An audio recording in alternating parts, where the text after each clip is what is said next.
भक्तमाल गाथा, ये भक्तमाल गाथा, ये भक्तमाल गाथा। भक्त जनों ने कैसे कैसे अपने प्रभु को पाया, भक्त जनों से कैसे कैसे प्रभु ने खेल रचाया। भक्त और भगवान के प्रेम का दर्शाती नाता, ये है भक्तमाल गाथा, भक्तमाल गाथा, ये भक्तमाल गाथा, ये भक्तमाल गाथा।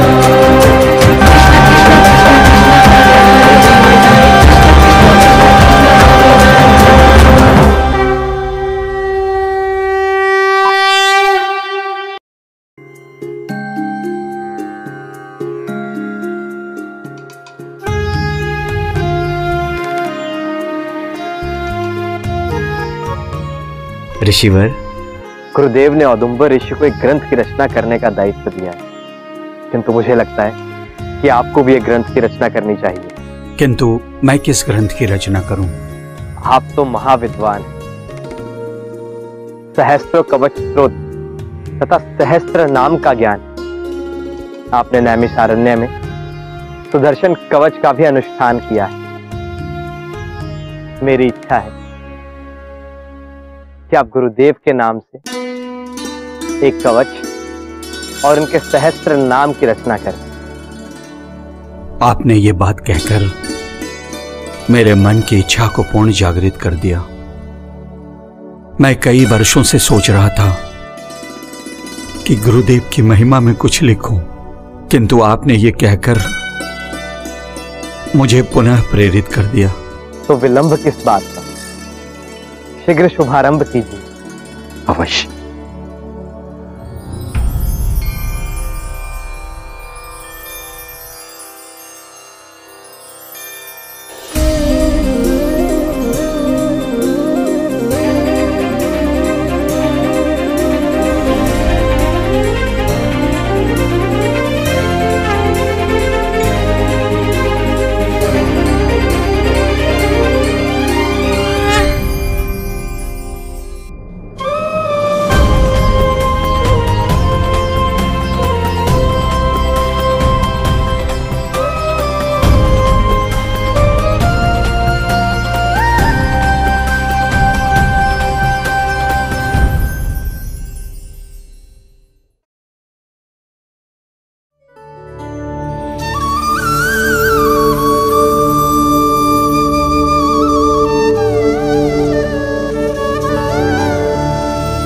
औदुंबर ने निम्बारक के उपदेशों का मनन किया,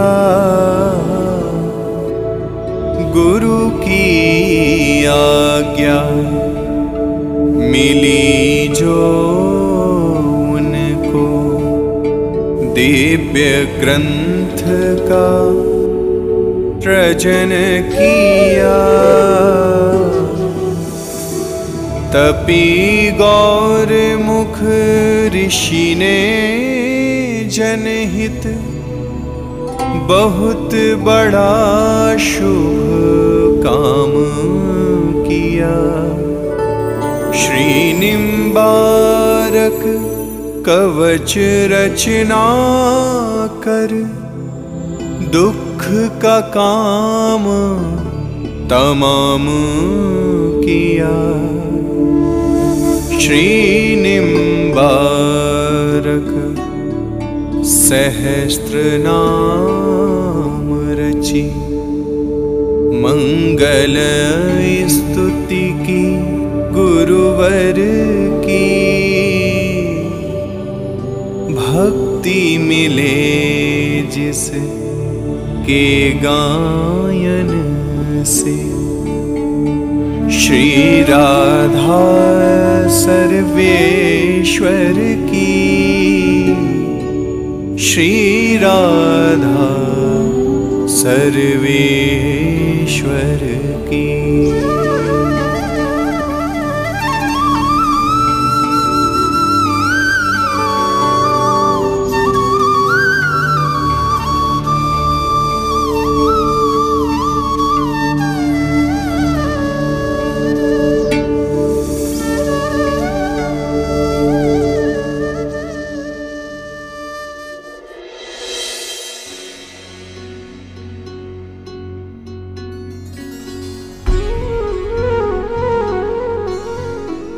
गुरुदेव, आपकी कृपा से ऋषि औदुंबर और गौरमुख जी ने इन ग्रंथों की रचना की।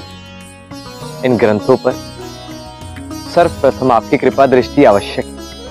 वत्स, इस ग्रंथ का नाम क्या है? गुरुदेव, आपकी कृपा से और आपके नाम से ही इन दोनों ग्रंथों की रचना हुई है। एक का नाम है श्री निम्बार्क कवच और दूसरे का नाम है श्री निम्बार्क सहस्त्रनाम।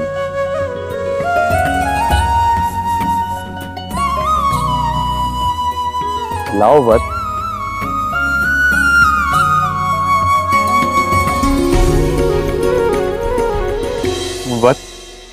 इन ग्रंथों की रचना करने का विचार कैसे आया?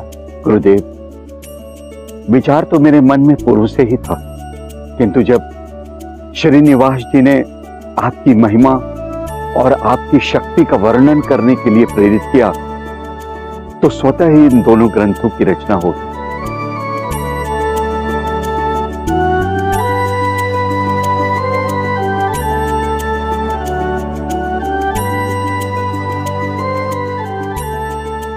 लाओ वत्स, तुमने जिस ग्रंथ की रचना की है इनका क्या नाम है?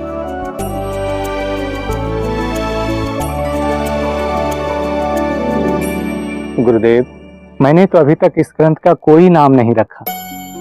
मैंने तो केवल आपके अमृत वचनों का संकलन किया है। गुरुदेव, आप ही इस ग्रंथ का नामकरण कीजिए। अवश्य। तुमने पूरे समर्पण के साथ इस ग्रंथ की रचना की है, इसलिए ये ग्रंथ तुम्हारे ही नाम से जाना जाएगा और इसका नाम होगा औदुंबर संहिता।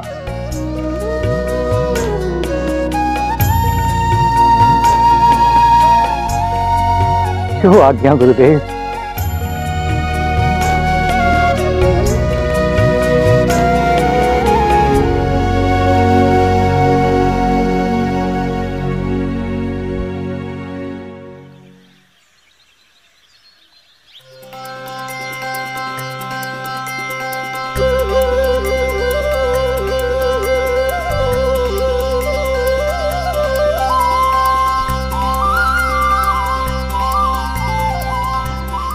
गुरुदेव,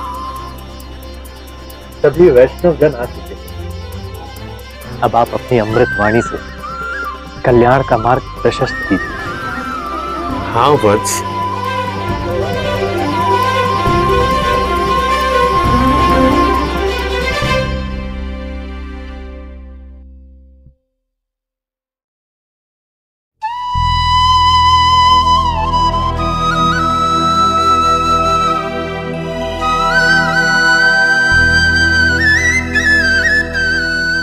आओ वत्स, संकोच क्यों कर रहे हो?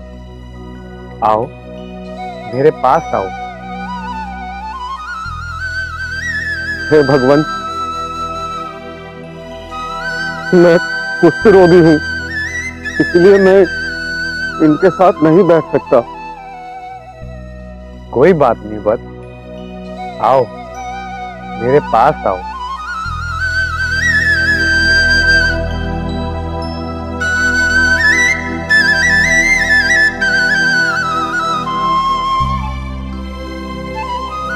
कहो वत्स, क्या कहना चाहते हो? हे भगवान निम्बार्काचार्य, मैं आपको अपनी व्यथा कैसे बताऊं? अपनी इस बीमारी को ठीक करने के लिए मैं सभी उपाय कर चुका हूं, परंतु कोई लाभ नहीं मिला। मैंने आपका बहुत नाम सुना है, इसलिए मैं आपके पास आया। मेरी सहायता करे भगवान। वत्स, ये सब कर्मों का फल है। भगवान, क्या मैं भक्ति से अपने कर्मों के फल बदल सकता हूँ? सुख दुख दोनों ही कर्मों के फल हैं, परंतु फल बदल भी सकता है यदि तुम श्री राधा माधव की भक्ति, भजन, नियम का पालन करो, पंचव्रत के नियमों को स्वीकार कर उसका पालन करो तो अवश्य तुम्हें तुम्हारे दुखों से छुटकारा मिल जाएगा। क्या सचमुच ऐसा करने से मैं ठीक हो सकता हूँ? हाँ, प्रबल भक्ति से दुख मिट सकते हैं। श्री राधा सर्वेश्वर के लिए भोग लगाओ, फिर प्रसाद के रूप में भोजन ग्रहण करो, नित्य चरणामृत पान का व्रत लो, सत्संग करो, कीर्तन करो, नाम जाप करो। वत पवित्र धन द्वारा जो भोजन मिलता है उससे तन पवित्र होता है और तन पवित्र होने से मन पवित्र होता है।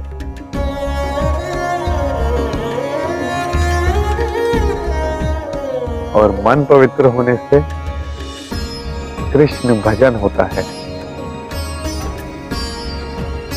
श्री हरि का प्रसाद और चरणामृत तन और मन दोनों के रोगों को दूर करता है। मैं आपकी आज्ञा का पालन करूंगा भगवान। तुम्हारा कल्याण हो।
मुझे शीघ्र स्वस्थ कर दो।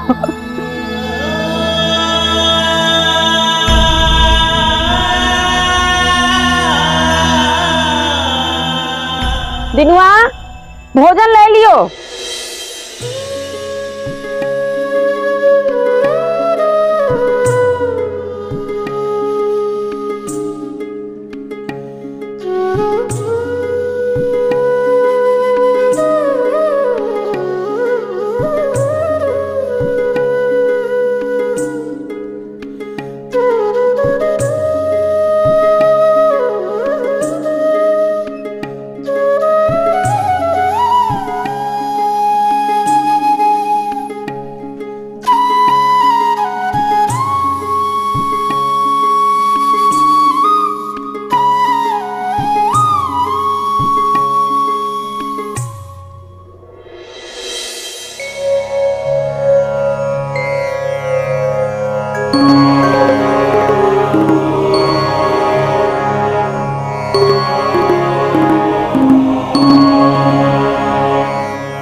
अकाल मृत्यु हरणम सर्व व्याधि विनाशनम विष्णु चरणोदकम पित्वा पुनर्जन्म न विद्यते।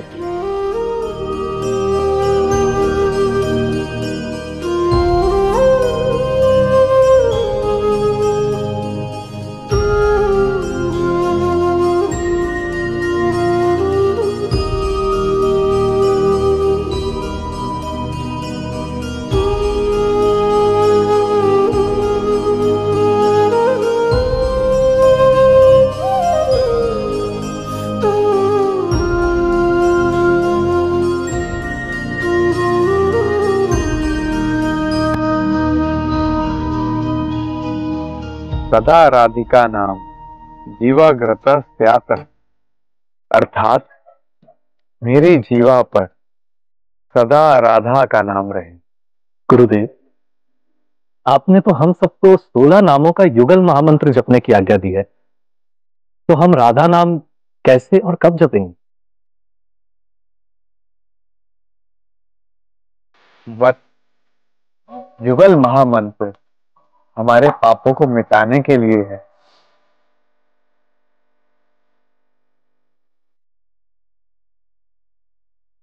किंतु राधा नाम तो रस स्वरूप है।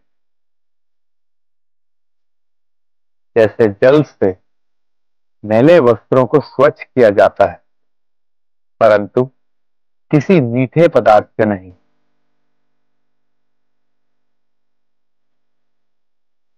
उसका तो रसास्वादन किया जाता है।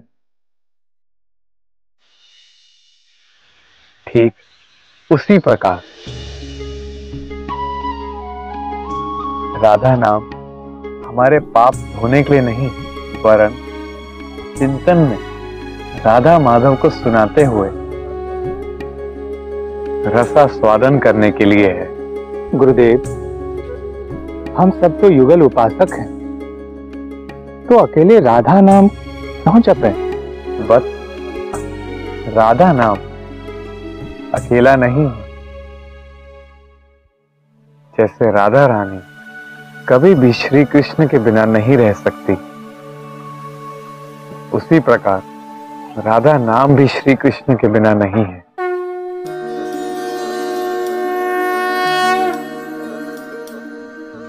क्योंकि राधा नाम और श्री राधा रानी में किंचित भी भेद नहीं है। श्रीनिवास, आपको देखकर लग रहा है कि आपके मन में कोई जिज्ञासा है।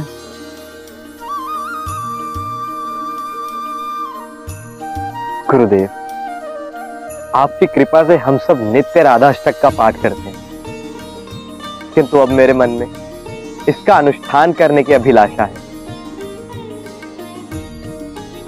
यदि आप आज्ञा दें। अवश्यवत, किंतु कुछ बातों का ध्यान रखना आवश्यक है।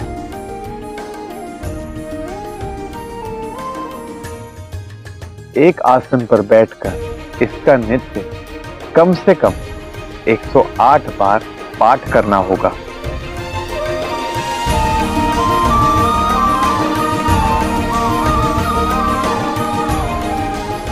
और शेष समय में चिंतन करते हुए राधा नाम का जाप करना है। जो आज्ञा गुरुदेव।